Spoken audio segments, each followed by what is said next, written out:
ចាជំរាបសួរបាទជំរាបសួរចាសុខសប្បាយលោកគ្រូបាទសុខសប្បាយបងចាទូរទស្សនិកជនចានេះមិនមែនជាលើកទី1ទេដែលនាងខ្ញុំបានជួបជាមួយលោកគ្រូប៉ាល់ជីវ័នចាប៉ុន្តែសម្រាប់សប្តាហ៍នេះខុសពីសប្តាហ៍មុនដោយសារតែសប្តាហ៍នេះគឺនាងខ្ញុំធ្វើកិច្ចសម្ភាសជាមួយលោកគ្រូប៉ាល់ជីវ័នពាក់ព័ន្ធទៅនឹងការបង្វឹកទៅលើអត្តពលិកកីឡាករកីឡាការិនីវ័យក្មេងវិញម្ដងដោយសារតែកន្លងមកគឺពាក់ព័ន្ធទៅនឹងការបង្វឹកទៅលើអត្តពលិកជម្រើសជាតិប៉ុន្តែដល់ឡែកឃើញថាសកម្មភាពក៏ដូចជាវីដេអូដែលបានធ្វើការបង្ហាញជូនមុននេះគឺជាសកម្មភាពនៅក្នុងការបង្វឹកទៅលើកីឡាករកីឡាការិនីក្មេងៗតូចៗដែលអ្នកខ្លះគឺមានអាយុ4-5 ឆ្នាំអីប៉ុន្តែចូលវឹកហាត់ហើយជាពិសេសគឺឡើងខ្សែក្បាត់មួយកម្រិតទៀតអញ្ចឹងនៅពេលនេះក៏ចង់ឲ្យលោកគ្រូជួយចែករំលែកអំពីបទពិសោធន៍ក៏ដូចជាតិចនិចបច្ចេកទេសនៅក្នុងការបង្វឹកទៅកាន់ពួកគាត់បែបណាដើម្បីដូចថាធម្មតាពួកគាត់ក្មេងៗពេលខ្លះពិបាកនៅក្នុងការបញ្យល់មែនទែនថាតើលោកគ្រូមានតិចនិចនិងបច្ចេកទេសបែបណាដើម្បីធ្វើការបញ្យល់ពួកគាត់បាទសម្រាប់ក្មេងៗដែលយើងចូលហាត់ពីដំបូងហ្នឹងគឺគាត់មានការពិបាកហើយសម្រាប់យើងការគ្រប់គ្រងពួកអីគាត់ធម្មតាអាយុ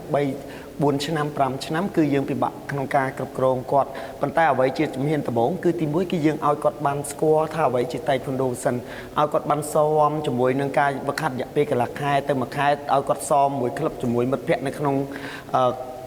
ក្លឹបម៉ោងវឹកហាត់នឹងអញ្ចឹងទៅនៅពេលដែលគាត់ចាប់ផ្ដើមសមយូរៗហើយយើងចាប់ផ្ដើមផ្ដល់នៅបច្ចេកទេសគ្រឹះមូលដ្ឋានដំបូងបន្តិចម្ដងតម្រាំដែលគាត់អាចទទួលយកបានទើបយើងចាប់ពង្រឹងគាត់ទៅលើបច្ចេកទេសមូលដ្ឋានគ្រឹះផតតៃក្វាន់ដូយើងតែម្ដងមកចាអញ្ចឹងនេះគឺពាក់ព័ន្ធទៅនឹងការតិចនិចនៅក្នុងការបង្វឹកទៅកាន់អត្តពលិកវ័យក្មេងប៉ុន្តែសម្រាប់ការវឹកហាត់របស់លោកគ្រូនៅក្នុងក្លឹបនេះថាតើក្លឹបមានឈ្មោះអ្វីហើយការបង្វឹកវិញគឺវឹកហាត់រៀងរាល់ថ្ងៃណាខ្លះដែរបាទមកសម្រាប់ក្លឹបដែលយើងហាត់រាល់ថ្ងៃនេះគឺយើងក្លឹបសៅរ៍អាទិត្យដែលយើងដាក់ឈ្មោះថាក្លឹបយុវជនហើយយើងមានការវឹកហាត់នៅរៀងរាល់ថ្ងៃសៅរ៍ថ្ងៃអាទិត្យដោយសារម៉ោងពេលវេលានេះគឺជាម៉ោងពេលដែលបងប្អូនគាត់បានសម្រាប់ពី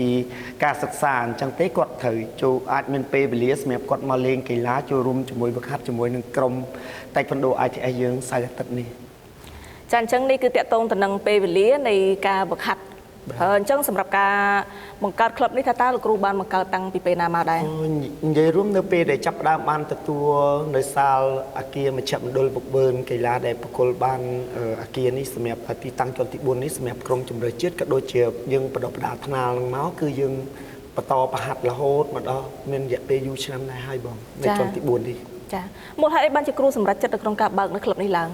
ងទី1ដំបូងឡើយយើងអត់មានគិតថាយើងចង់បើកអីទេទីដោយសារតែវាជាគោលការណ៍នៃថ្នាក់ដឹកនាំសារសូមឲ្យយើងជួយមានការបដិបដាកីឡាករថ្នាលឲ្យបានច្រើនអញ្ចឹងដំបូងឡើយចំនួននៃការចូលរួមមានតែត្រឹម10នាក់ទៅ15នាក់អីទេតែដោយសារតែបច្ចុប្បន្ននេះគឺមានការចូលរួមពីអាណាព្យាបាលគាត់បំផុសជំរុញស្មារតីឲ្យកូនគាត់បានចូលលេងកីឡាច្រើនអញ្ចឹងចេះតែមានច្រើនកើនទៅរហូតតែជាការឲ្យយើងបង្កើតនៅម៉ោងពេលច្រើនសម្រាប់ឲ្យសិស្សគាត់អាចជ្រើសរើសកុំឲ្យគាត់នៅជាន់នៅគ្នាច្រើនអញ្ចឹងពិបាកប្រហាត់ចានេះគឺជាមូលហេតុដែលយើងបានបង្កើតក្លឹបឡើងហើយមួយវិញទៀតនៅពេលដែលលោកគ្រូចាប់ផ្ដើមបង្កើតក្លឹបតាំងពីដំបូងមកមានកីឡាករកីឡាការិនីចូលវឹកហាត់ប្រហែលអ្នកដែរហើយនៃការបើកដំបូងនេះគឺយើងមានចំនួនកីឡាករតិចទេតែត្រឹមជាង10នាក់15នាក់ទេប៉ុន្តែបន្ទាប់ពីការវឹកហាត់ទៅមានអាណាព្យាបាលគាត់បានស្គាល់ថាកីឡានឹងហាត់នៅទីនេះអញ្ចឹងគាត់បានស៊ើបសួរតគ្នាអញ្ចឹងទៅក៏គាត់បានតំណងមកចូលវឹកហាត់ចុះឈ្មោះវឹកហាត់បន្តគ្នាអញ្ចឹងទៅបងចាអញ្ចឹងផ្ដើមដំបូងគឺមានសិស្សតែត្រឹម4-10នាក់ទេប៉ុន្តែលោកគ្រូមានតិចនិចបច្ចេកទេសក៏ដូចជាការផ្សព្វផ្សាយបែបណាទើបធ្វើឲ្យរហូតមកដល់បច្ចុប្បន្ននេះមានសិស្សរាប់រយនាក់ចូលវឹកហាត់និយាយរួមការផ្សព្វផ្សាយយើងក៏ដូចជាមិនទលំទលាយអីដែរយើងអត់មានបានធ្វើ foster សម្រាប់ផ្សព្វផ្សាយឬក៏អីទេអ្វីដែលគាត់ទទួលស្គាល់បានគឺតាមរយៈស្នាដៃនៃការសិស្សដែលបានចូលរួមវឹកហាត់ហើយយើងមានវិន័យយើងមានការគោរពវិន័យយើងមានគ្រឹះនៃការធ្វើម៉េចឲ្យពួកគាត់មានចេញចង់និយាយថាយើងចេញទៅគឺគេដឹងថាគាត់នោះជាកីឡាករដែលមានperformance បានល្អអញ្ចឹងទៅហើយគាត់អាចចូលរួមប្រកួតអាចចូលរួមសម្ដែងអញ្ចឹងតាមរយៈការហ្នឹងគឺសមិទ្ធផលនៃស្នាដៃពួកគាត់នឹងបានបង្ហាញនៅលើឆាកការប្រកួតអញ្ចឹងពេលហ្នឹងដែលមានអាណាព្យាបាលគាត់ដែលគាត់ជាមិត្តភ័ក្តិតគ្នាគាត់បានបញ្ជូនកូនមកគាត់សួរនាំថាហាត់នៅទីណាអីកូនគាត់ហាត់នៅណាអញ្ចឹងគាត់ចេះតែតគ្នាទេសម្រាប់បើការផ្សព្វផ្សាយរបស់យើងគឺយើងមានតែเพจមួយទេហើយការផ្សព្វផ្សាយតាមเพจហ្នឹងក៏វាមិនបានជាទលំទលាយអីដែរចាអញ្ចឹងយ៉ាងណាក៏ដោយបើទោះបីជាមានការវឹកហាត់អីច្រើនក៏ពិតមែនប៉ុន្តែទន្ទឹមនឹងនោះបើសិនជាគុណភាពនៃគ្រូធ្វើការប្រវឹកទៅដល់កីឡាករអត់ល្អក៏អត់មានអាណាព្យាបាលផ្សេងៗបញ្ជូនគាត់មកដែរគិតមកដល់បច្ចុប្បន្ននេះថាតើលោកគ្រូធ្លាប់ទទួលបាននៅការផ្ដល់នៅមតិយោបល់ពីក្រុមគ្រូសាស្ត្របែបណាដែរឬមួយក៏មានការលើកសរសើរបែបណាដែរពីពួកគាត់សម្រាប់ការវឹកហាត់ រត់ដងនេះវាតែងតែមានឯគុណសម្បត្តិនិងគុណវិបត្តិដល់ពេលដែលភិកច្រើនគឺអាណាព្យាបាលគាត់ច្រើនតែខមមិនមកយើងវិញគាត់ថាលោកគ្រូប្រហាត់បានល្អលោកគ្រូកាចលោកគ្រូធ្វើឲ្យសិស្សមានវិន័យលោកគ្រូព្យាយាមប្រឹងប្រែងប្រហាត់សិស្សអីយ៉ាងនេះជាអាណាព្យាបាលដែលគាត់លើកសរសើរទឹកចិត្តយើងហើយរហូតដល់ពេលខ្លះយើងមានតែសុំទោសគាត់វិញដោយសារតែការប្រខាត់របស់យើងមានការសម្ដីធ្ងន់លើសលួសទៅលើគាត់អីចឹងទៅឬក៏យើងស្ដីឲ្យក្មេងអីចឹងទៅធ្វើឲ្យគាត់មានអារម្មណ៍មួយថាដូចគាត់អត់សុបាយចិត្តប៉ុន្តែអាណាព្យាបាលគាត់បែរទៅជាជំរុញថានេះជាការវឹកហាត់ឲ្យកូនគាត់រឹងមាំឲ្យមានវិន័យនៅក្នុងការវឹកហាត់បដិអត្តចរិតរបស់កូនគាត់ឲ្យចេះទៅតាមកលងនៃការវឹកហាត់ឬក៏ការរៀនសូត្ររបស់គាត់នឹងដូចគ្នាពេលដែលការសម្រេចចិត្តរបស់អាណាព្យាបាលនៅក្នុងការប្រជុំកូនឲ្យមកវឹកហាត់សុទ្ធសឹងតែបានពិនិត្យមើលក៏ដូចជាបានដឹងអំពីសមត្ថភាពនៃគ្រូបង្វឹកអញ្ចឹងឃើញថាលោកគ្រូបានបង្កើតនៅ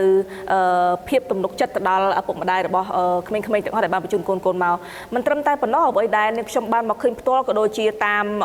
ក្មេងៗសិស្សដែលគាត់បានមកវឹកហាត់ផ្ទាល់គាត់ធ្លាប់បាននិយាយថាលោកគ្រូគឺជាមនុស្សម្នាក់ដែលប្រកែកខ្លាំងណាស់ដោយសារតែពេលខ្លះសិស្សមួយចំនួនដែលគាត់អាចនិយាយបានថាគាត់មិនសូវនិយាយស្ដីគាត់មិនសូវស្ដាប់ក្រុមគ្រួសារគាត់ប៉ុន្តែគាត់មកហាត់នៅទីនេះយូរទៅគាត់ចាប់ផ្ដើមចេះនិយាយច្រើនសប្បាយរីករាយតើលោកគ្រូដូចថាពេលហ្នឹងមានបច្ចេកទេសអីទៀតហើយចាមានតិចនៃបច្ចេកទេសអីនៅក្នុងការដូចថាធ្វើឲ្យគាត់អាចប្រែក្លាយទៅជាមនុស្សបែបនេះបានចាបាទបង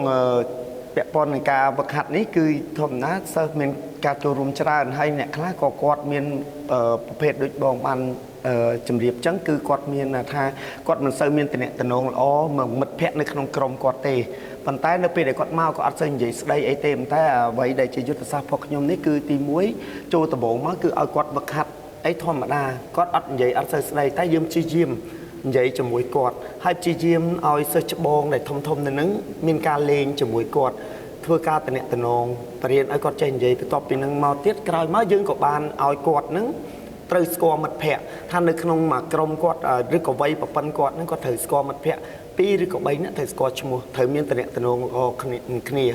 នៅពេលដែលអាទិត្យក្រោយមកយើងជួបគាត់យើងសួរគាត់ថាកូនបានស្គាល់មិត្តភ័ក្តិណាខ្លះឈ្មោះអីខ្លះគាត់ប្រាប់មួយយើងអញ្ចឹងជាការតលាប់គាត់ម្ដងបន្តិចទៅធ្វើឲ្យគាត់នឹងគាត់មានភាពក្លាហានហ៊ាននិយាយហ៊ានស្គាល់មិត្តភ័ក្តិមានការប្រស្រ័យតាក់ទងគ្នាល្អឡើងវិញអញ្ចឹងទៅវាមិនអាចថា 100% ទេក៏បាន20ទៅ30% 40% នៃការដែលពីមុនដែលគាត់អត់ព្រមនិយាយក៏មានដែរបាទកត្តាដែលធ្វើឲ្យពួកគាត់អាចកែប្រែបានន័យថាពីមនុស្ស introvert និយាយចឹងណាហើយប្រែក្លាយទៅជាមនុស្សដែលមានទំនាក់ទំនងល្អនៅក្នុងសង្គមជាពិសេសជាមួយនឹងមិត្តរួមក្រុមតែម្ដងប៉ុន្តែទន្ទឹមជាមួយនឹងការបង្វឹកល្អបែបនេះហើយខ្ញុំក៏ឃើញនៅមានចំណុចមួយដែលដូចថាក្មេងៗខ្លះបើសិនជានាងខ្ញុំនៅពីក្មេងនាងខ្ញុំប្រហែលជាខ្លាចហើយនាងខ្ញុំអត់ហ៊ានមកវឹកហាត់ជាមួយលោកគ្រូទេព្រោះឲ្យឃើញកាន់ពតកាន់អីចឹងប៉ុន្តែឃើញនាងខ្ញុំក៏សរសើរទៅដល់ក្មេងៗទាំងអស់អ្នកខ្លះមានអាយុទៅ4-5 ឆ្នាំប៉ុន្តែក៏អត់ខ្លាចគ្រូចាហើយនៅពេលដែលលោកគ្រូចាប់ផ្ដើមកាន់ពតកាន់អីនេះធ្លាប់មានអារម្មណ៍ថាតិចសិស្សនឹងខ្លាចដែលហ៊ានមកដឹងធ្លាប់មានអារម្មណ៍ចឹងដែរអត់បាទសម្រាប់អាការដែលវាខ្លះមានក្មេងខ្លះគាត់ខ្លាចប៉ុន្តែទន្ទឹមនឹងការខ្លាចនេះមានការជំរុញពីអាណាព្យាបាលគាត់ថាកូនត្រូវទៅទៀតអានេះជាការរៀនគ្រូចង់ឲ្យកូនល្អអីចឹងទៅម៉ែឪគាត់នាំមកទៀតអញ្ចឹងគាត់មានអារម្មណ៍ភ័យខ្លាចតែនៅពេលដែលគាត់ភ័យខ្លាចនេះក៏យើងមានចិត្តសាស្ត្រមួយគឺយើងលួងគាត់ឡើងវិញ